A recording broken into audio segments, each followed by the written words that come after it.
And what I'd like to do tonight is to just talk a little bit about how the techniques of imaging for ischemia and imaging for atherosclerosis are complementary.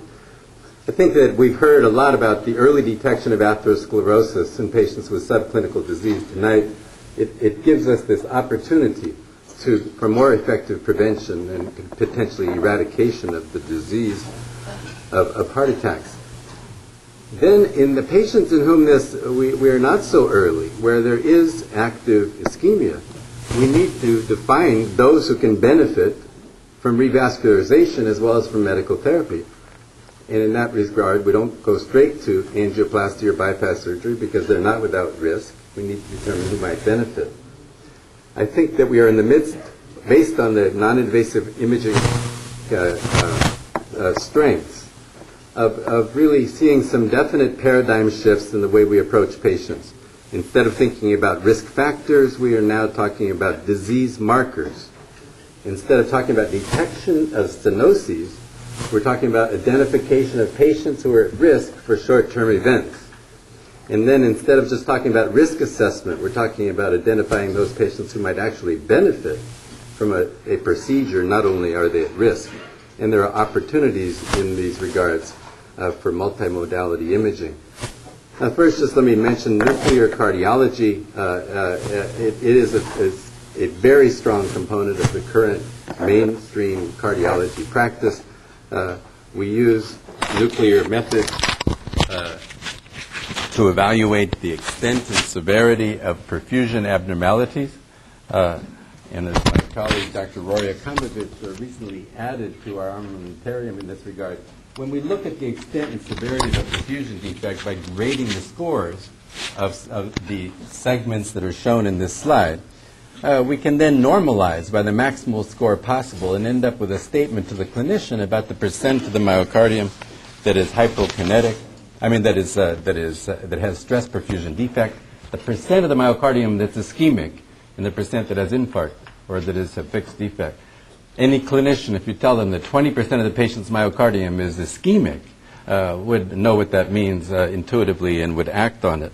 It doesn't really matter whether we're talking about 17 segments or 20 segments or 14 segments or 12 segment analyses, and all of these are common analyses for the nuclear data, because if you normalize for the maximal score, you can end up comparing the different approaches. We recently published on 16,000 patients that we followed at Cedars-Sinai for 2 years. The number here of 16,000 illustrates to us that nuclear cardiology is a mature technique with a lot of outcomes data. And we show, plotted horizontally, the percent of the myocardium abnormal at stress, and then vertically the cardiac mortality rates per year. And we see the strong relationship between the extent of that defect and subsequent outcome. Based on many centers' data in over 70,000 patients now, reported with this medium-term follow-up. We see that the nuclear test is effective in defining events over a few-year period of time. Not 10 years, the way we can talk about with coronary calcium, but a shorter term. We can define those patients who are at need for consideration of revascularization in a broad spectrum of patients. And by virtue of the fact that we can image ischemia, or how much myocardium is reversibly ischemic with stress, we have an opportunity to predict who might benefit from a revascularization procedure. There's an article in circulation first authored by my colleague Akamovich again, based on Cedars data, where we looked at what were the drivers to revascularization. And it turns out, if you looked at the likelihood of revascularization in a multivariable model, 83% of the information that we could derive, anyway, in the patients who were referred for testing came from how much myocardium was ischemic. And clinicians seemed to know that 10% ischemia was an important number. Well, in a sophisticated way of adjusting data for using a propensity score and then standard risk adjustment, you can then take information such as what leads to revascularization to allow you in an observational database to compare different therapies. In this slide, we compare revascularization in white to medical therapy in red, and we see that right at about 10% ischemia, there's a crossing of these lines. Death rates are plotted vertically. In patients who have very little or no ischemia, the death rate in a patient undergoing a revascularization procedure is actually higher than the patient, on the average, who undergoes a medical therapy. On the other hand, in the patients who have a lot of ischemia, there's a clear-cut benefit for revascularization over medical therapy, and this actually holds throughout a broad range of ejection fractions. Recently, what we've done is to be able to illustrate that if you have a patient with a very low ejection fraction, we can say that that patient is in a high-risk group. But the likelihood of benefiting from a revascularization in the patient who's in a high-risk group depends on how much ischemia is present. Now, it's not just the ischemia, of course, that determines whether or not you revascularize. You have to take into account a lot of non-nuclear and other kinds of nuclear findings in making these determinations. Now, how does this all fit together? I'd like to start at the opposite end of the spectrum from what we've been talking about tonight. If a patient has a high likelihood of coronary disease but doesn't have disabling angina, minimal angina, or just as through non-invasive, let's say, stress testing, is found to have a high likelihood of coronary artery disease, where do we go? Stress imaging, either stress nuclear, stress echo, appears to make sense in these patients. If they have extensive ischemia, they're going to be revascularized. Mild ischemia, it depends on the patient. No ischemia, that's a question. Come back to that in a second. Nuclear techniques allow us to identify this benefit from the determination of who can benefit from revascularization. So it's got a high technical success rate. We can objectively quantify ischemia, and it's commonly used, even by the most invasive cardiologists, to determine who needs to consider a PCI. It's interesting, over time, we found that the invasive cardiologists are the number one referrer to patients, to non-invasive testing laboratories for ischemia. Limitation of ischemia testing is we're not going to detect the early patient. We're not going to detect the patient who might have the problems 10 years down the line. We're detecting the patient with a short-term, with respect to short-term risk, and we can at times underestimate the extent of disease. Tonight we've heard a lot about calcium. It's the most accurate test for the early assessment of coronary atherosclerosis. We heard about the relationship between plaque burden and coronary calcium score. We know that if you have a normal calcium score, it's very unlikely that you'll have a coronary stenosis, but just having calcium doesn't mean you'll have a coronary stenosis. But we know that there's independent incremental information over risk factors. Many speakers addressed that tonight by looking at the calcium measurements. You've already seen this data that came from the Paul Raji and Tracy Callister's data. In both men and women, the calcium score is predictive. I wanted to emphasize that it's very predictive in the patients who have intermediate Framingham risk, but it's actually predictive in all three of the patient groups. But from a cost-effectiveness standpoint, that intermediate risk group is clearly a group identified as benefiting from the different coronary calcium scores. And these scores help us determine to be aggressive with patients with medical therapy. Who do we have to be most aggressive with? And then importantly, what I'm emphasizing tonight, do you need more testing after you've had an ischemia, after you've had an atherosclerosis scan? So the opposite end of the spectrum, a patient with very low risk, well, none of us are going to talk about actually doing an imaging test on such patients. They're very low risk. But the patients who are in the intermediate risk, if they're asymptomatic, we've heard tonight a coronary calcium score makes sense.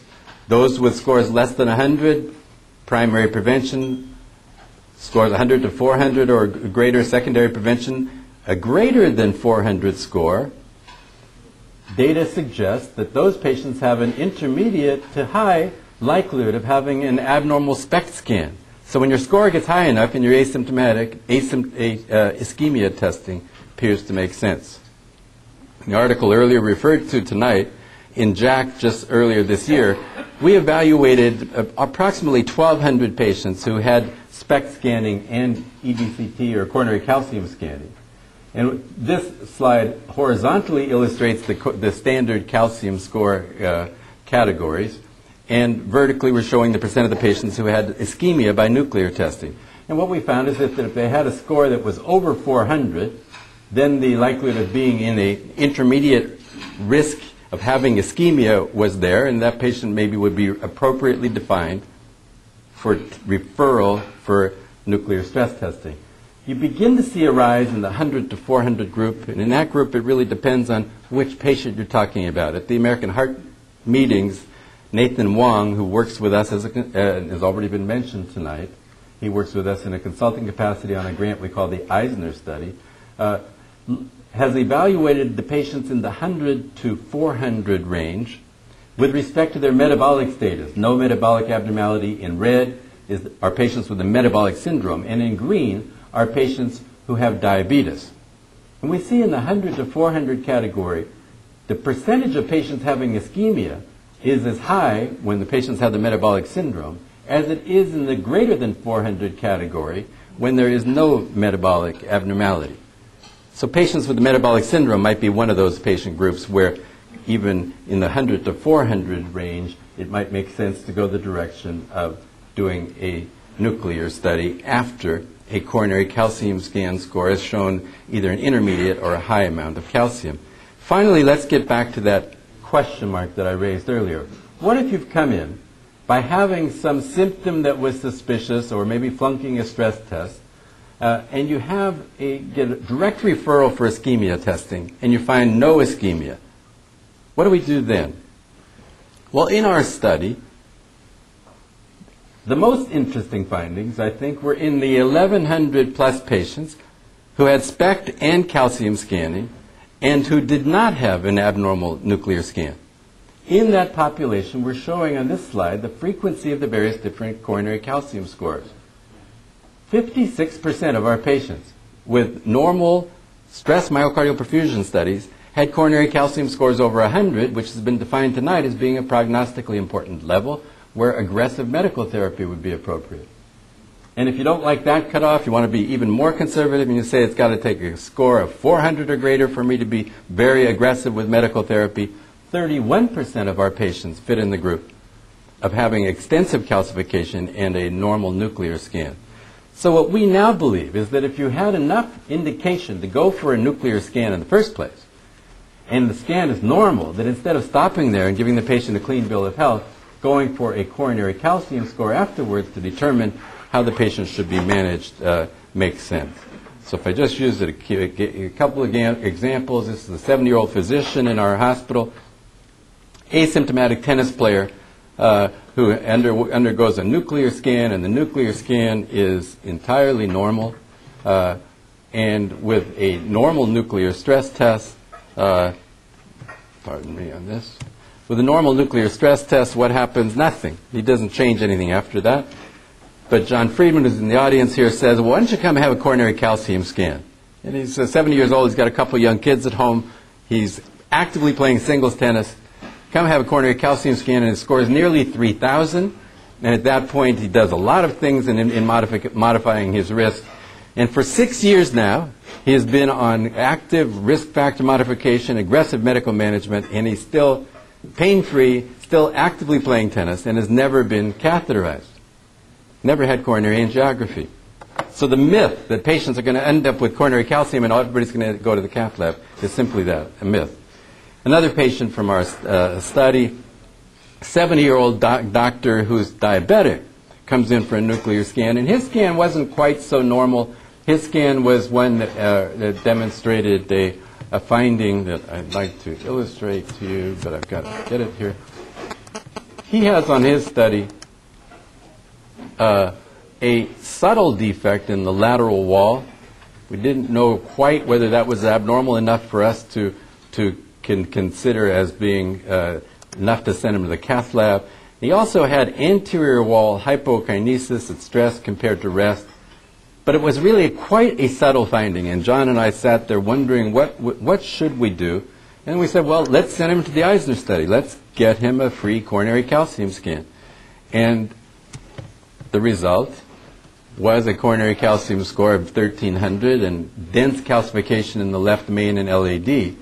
And now in this diabetic patient who has subtle abnormalities in the territory of the left main, including wall motion abnormalities, he goes to the cath lab where he's found to have a 75% left main stenosis, and he had bypass surgery. Now, all this not perfect. The last case I could show you here is a patient who comes in, but he's got angina. And he has a result on his nuclear study showing this finding, where the left anterior descending coronary territory is essentially missing. You can define this quantitatively as a very large defect throughout the left anterior descending coronary territory, and it's associated with abnormal contraction in the LAD at stress compared to rest. It was a 64-year-old man with angina, recent onset, sounded like angina. On the way to the cath lab, we said, join our Eisner study. Let us see what's going on in your coronaries in terms of calcification. He says, okay, I'll do it. He has a calcium score of 7.5. Not all plaques that are unstable will calcify. Nothing is perfect. But as we've heard, most patients who have enough atherosclerosis to be vulnerable end up having coronary atherosclerosis of high degree.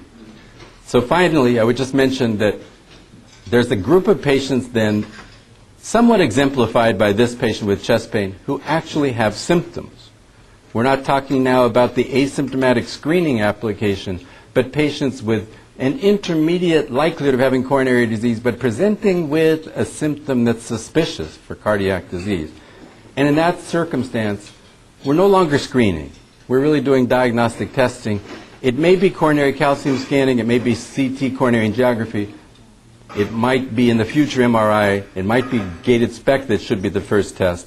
We don't really know yet where that patient, how to test that patient in the most cost-effective manner. To end, then, I think that non-invasive imaging plays a very important role in guiding management decisions in patients with either known disease or with suspected disease. The non-invasive imaging advances are facilitating paradigm shifts from early detection of disease, from just into the early detection of disease and this assessment of risk and benefit. Which test to start with depends on the clinical question. If it's the asymptomatic patient where you're trying to define the need for aggressive medical management, coronary calcium scanning, IMT, that appears to be the start. In a patient with either coronary disease or suspected coronary disease based on symptoms, where the question is this symptomatic stenotic disease that might be associated with ischemia, then it might be coronary calcium, but maybe you'd be starting either with a coronary CT angiogram or with a SPECT study. If the question is there a need for revascularization and you're trying to define benefit, probably defining ischemia makes sense. And in an area we didn't talk about tonight, at the other end of the spectrum, patients with head infarcts, you're trying to decide should they be revascularized or have a ventricular reshaping, then viability testing is important, and MRI probably plays a strong role there. I think as time goes forward, we will see these and other tests of imaging studies of either function or not, even non-imaging studies that look at a function will be allowing us to expand our ability to identify the patient who needs various kinds of treatment. And what I've tried to do in this short time is to indicate that at least in our findings preliminarily we could say that these different tests are clearly complementary in many settings. Thank you.